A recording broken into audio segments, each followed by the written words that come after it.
Having personally encountered the frustrating Pixel 4a Bootloop crash during emergency calls, and after extensive testing of various remedies, I finally identified several effective methods to restore stability, which I am now going to share with you.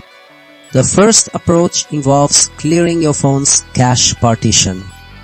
Think of this as giving your phone a clean slate for temporary files. Sometimes old, corrupted data here can cause system instability and trigger those annoying boot loops, especially when demanding tasks like emergency calls are initiated.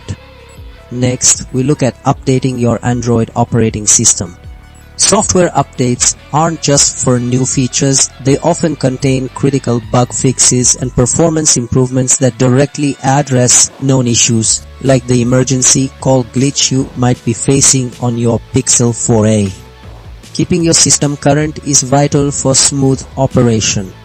Our third method focuses on resetting app preferences.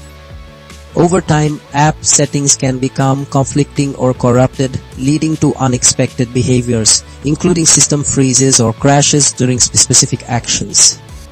Resetting these preferences can resolve these underlying conflicts, allowing apps to function correctly again.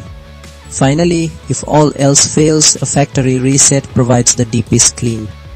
This completely wipes your device and reinstalls the operating system, eliminating any deep-seated software corruption or misconfigurations that might be causing the persistent boot loop during critical emergency calls. It's a fresh start for your phone.